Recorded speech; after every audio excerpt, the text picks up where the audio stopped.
Halo sahabat Mindset Cerdas, kita ketemu lagi. Apa kabar? Semoga selalu kabar baik, sehat, dan bahagia. Terus semangat. Kali ini kita ketemu dalam video yang akan mengangkat konten yang saya beri judul Jangan Takut Berbeda. Siap? Ayo kita bahas. Sahabat, coba kita perhatikan, ada beberapa opini atau rumor yang ada di sekitar kita yang mengatakan bahwa pendidikan itu tidak penting, tidak perlu sekolah tinggi-tinggi. Walaupun sekolah tinggi itu ukurannya kan relatif. Ada orang yang merasa lulus SMA sudah tinggi sekolahnya karena dia berada di lingkungan atau keluarga yang di bawah SMA. Ada yang sarjana S1 sudah merasa tinggi. Ada yang merasa S2 belum tinggi. Ada yang S3 baru merasa tinggi. Ini juga dikatakan pendidikan itu tinggi bagi saya akan berbeda dengan pendidikan apa yang menurut kamu sudah tinggi. Tapi kalau kita lihat definisinya bahwa kalau perguruan tinggi itu kan ada kata-kata perguruan tinggi adalah pendidikan tinggi ya secara umum orang yang lulus dari perguruan tinggi itu sudah termasuk pendidikan tinggi. Ada lagi opini atau rumor yang mengatakan kesuksesan tidak dipengaruhi oleh pendidikan. Ada nggak di sekitarmu yang mengatakan seperti itu? Atau mungkin ada kita lihat di media-media sosial. Kemudian ada juga yang mengatakan nilai akademik tidak menjamin sukses. Jadi nggak perlu, santai saja kalau jadi mahasiswa. Ada nggak yang mengatakan seperti itu di lingkunganmu? Juga mengatakan banyak orang sukses pendidikannya itu tidak tinggi. Ada juga yang mengatakan seperti itu. Berapa banyak sih? Nah, kemudian beberapa orang terkaya di dunia ini pendidikannya tidak tinggi loh. Beberapa orang, catat. Beberapa orang. Sedangkan di dunia ini ada bermiliar-miliar orang. Katakan di Indonesia aja berapa ratus juta orang. Sedangkan yang beberapa orang terkaya itu mungkin 10-20 orang yang dikatakan pendidikannya tidak tinggi dibandingkan dengan ratusan juta penduduk Indonesia. Ya, gimana? Apakah semuanya 200 lebih atau hampir 300 juta ini akan seperti yang 10-20 orang tersebut? Nah, ini adalah opini yang ada dan kita tidak perlu menyalahkan. Karena setiap orang mempunyai pendapat yang berbeda-beda. Itulah keragaman yang memperkaya pendapat-pendapat yang ada. Kita bisa membuktikan ini opini atau rumor itu dengan fakta. Namun, terkadang anak-anak muda ini jadi bingung. Jadi kami generasi muda tuh harus bagaimana? Apakah tidak perlu sekolah tinggi supaya nasibnya sama dengan orang-orang terkaya yang pendidikannya tidak tinggi tersebut? Nah, jadi bingung kan, galau? Nah, tidak perlu galau. Fokus pada tujuan hidupmu. Fokus pada cita-citamu. Dan sejak muda, kerjakan apapun itu semaksimal mungkin, all out. Raih prestasi dimanapun berada. Kalau kamu sedang sekolah, berprestasilah di sekolah. Kalau kamu sedang kuliah, berprestasilah di kampus. Kalau kamu sedang kerja, berprestasilah di tempat kerjamu. Dan sertakan Tuhan dalam setiap langkah. Namun, atur strategi untuk mencapai tujuanmu itu. Kamu tanyakan pada dirimu sendiri, apa tujuan hidupmu? Tentunya secara universal, biasanya orang tujuan hidupnya yang pertama adalah dia ingin mulia di dunia dan di akhirat. Dia ingin derajatnya tinggi di dunia dan di akhirat. Kemudian yang kedua, bisa memberikan manfaat untuk orang lain. Dan yang ketiga, juga menjadi orang yang bahagia, sukses, kaya. Walaupun sukses dan kaya ini juga relatif, bahagia juga relatif. Setiap orang ukurannya berbeda-beda.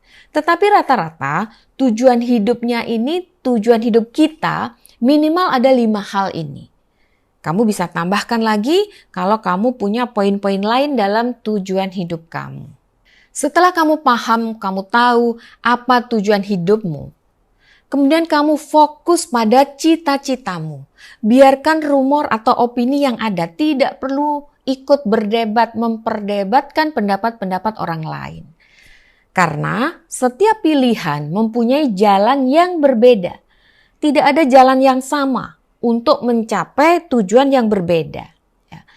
Fokus pada cita-citamu.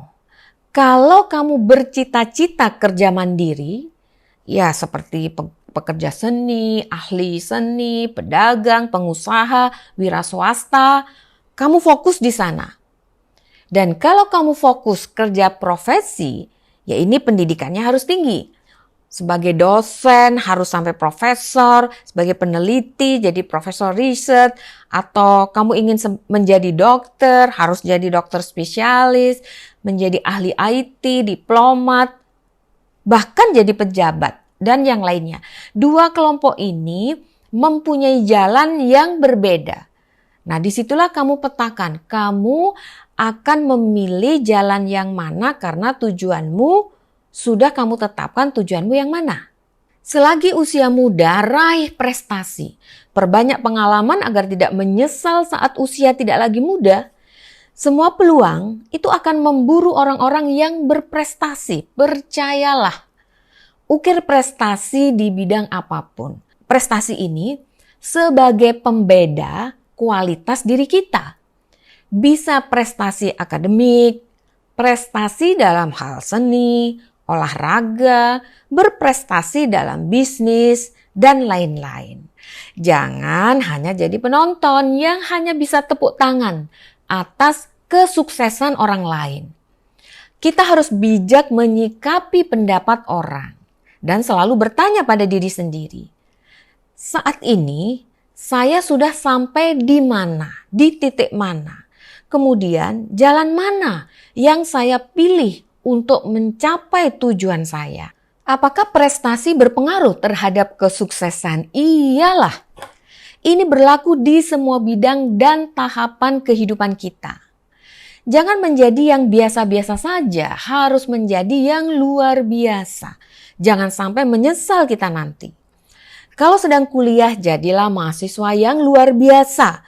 Luar biasa secara akademik, organisasi, ikut kompetisi-kompetisi, dan lain sebagainya. Kalau sedang jadi karyawan, jadilah karyawan yang bersinar karena kinerjanya berprestasi. Kalau sedang berbisnis, jadilah pembisnis yang luar biasa, walaupun mungkin bisnismu masih sangat kecil. Teruslah berjuang. Saya punya pengalaman sendiri. Ini kisah hidup saya, bukan bermaksud pamer ya, tapi saya ingin menginspirasi para sahabat mindset cerdas. Dulu, waktu saya kuliah, selalu berjuang mengejar nilai yang tinggi dan lulus cepat. Aktif organisasi, ikut kompetisi, baik kompetisi ilmiah maupun seni. Dan ternyata setelah sekian lama perjalanan karir saya, dan saya sudah hampir lupa apa yang telah saya lakukan, saya perjuangkan di masa muda itu. Ternyata kawan media justru menganalisis karir saya. Dalam tulisannya, di sana dibuat tulisan bahwa penghargaan akademik memuluskan karir Ekowati. Sekarang kita lihat tokoh dunia yang menjadi ikon dunia, Elon Musk. Dia sangat jenius dan hobi membaca buku. Dan dia pada tahun 1990 dia studi di Queen's University di Kanada. Kemudian 2 tahun kemudian dia pindah ke Amerika Serikat dan mendapatkan gelar sarjana ekonomi. Dia lalu mengambil kuliah lagi, mengambil jurusan fisika. Kemudian Elon Musk ini pernah mengambil studi di Universitas Stanford untuk mengejar gelar PhD, yaitu S3. Namun yang S3 ini dia tidak lagi melanjutkan karena dia memilih menekuni bisnis teknologi dan internet yang hingga sekarang menjadi besar. Dari kisah Elon Musk ini apa yang bisa kita petik? bahwa ternyata dia ini memang orang berprestasi. Ya, salah satu orang yang terkaya juga, tetapi dia berprestasi dan berpendidikan. Ya, dalam video saya ini saya hanya mencontohkan orang yang berprestasi dan berpendidikan yang sukses dan kaya. Walaupun ada juga beberapa orang yang sukses, terkaya, tetapi dia pendidikannya tidak tinggi. Tapi karena tujuan saya adalah menginspirasi sahabat mindset cerdas agar kejarlah pendidikan setinggi-tingginya, buatlah prestasi sebanyak-banyaknya, maka beberapa kisah yang saya angkat adalah kisah-kisah yang dia berprestasi dengan pendidikannya yang tinggi. Bagaimana dengan generasi muda di Indonesia? Katakanlah artis ya, karena kalau artis ini kan hampir semua orang tahu. Ada beberapa artis yang menjadi tokoh inspirasi Indonesia. Dia berprestasi di bidang akademik, tetapi berprestasi juga di dunia keartisannya. Kalau kita lihat beberapa artis ini, dia mempunyai 3B. Brand, beauty, dan behavior. Ya. Dia berprestasi secara akademik, dia cantik itu maksudnya bukan hanya fisik, tetapi cantik di dalam dan cantik di luar, dan dia mempunyai perilaku yang baik. Siapa saja? Ada beberapa orang yang dimuat yang saya ambil dari beberapa media. Yang pertama adalah Tasya Kamila. Ya. Dulu ini artis cilik, ternyata dia juga berprestasi di bidang akademik. Dan terakhir dia studi S2-nya di Columbia University New York. Kemudian ada Cinta Laura. Cinta Laura ini juga pendidikannya di Columbia University dengan predikat cum laude. IPK-nya adalah 3,9. Wow, luar biasa ini. Kemudian dia mendapat tawaran untuk beasiswa di Oxford University. Ada juga Maudy Ayunda. Ya. Ini juga berprestasi di bidang pendidikan. Ya. Ada beberapa kampus yang menerima dia. Ada Oxford University, Columbia University, Brown University. Dan dia tinggal memilih karena ada 3 yang menerima dia. Ada Gita Gutawa. Gita Gutawa ini pendidikannya di London School of Economics di Inggris. Ya. Kemudian ada Isyana Saraswati, ini juga berpendidikan tinggi di Royal College of Music di Inggris. Kemudian ada Nagita, siapa yang nggak tahu Nagita?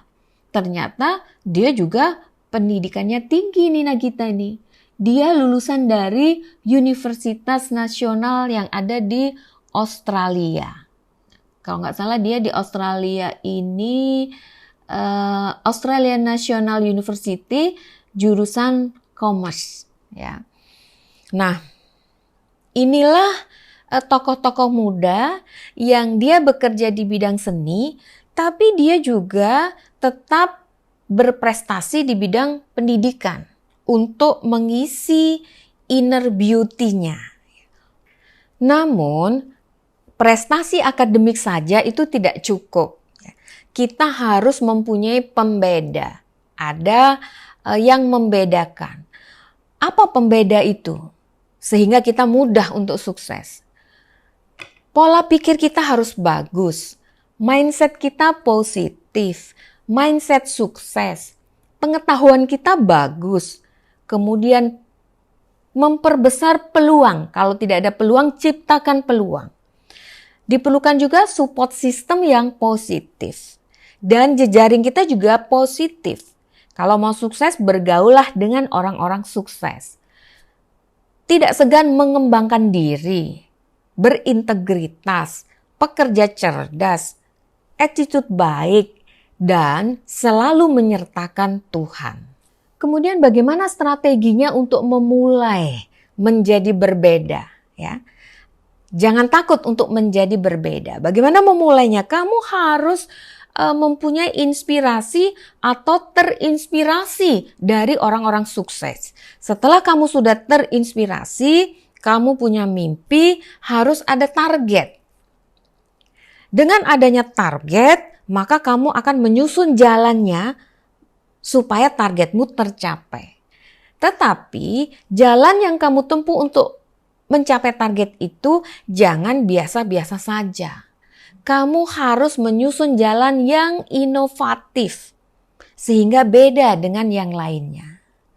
Dan juga selalu berinisiatif, menjadi pelopor, menjadi pemrakarsa. Nah, 4 hal kecil ini yang simple ini akan memulai mencetak kamu, membiasakan kamu menjadi pribadi yang berbeda, yang berprestasi di lingkungan kamu.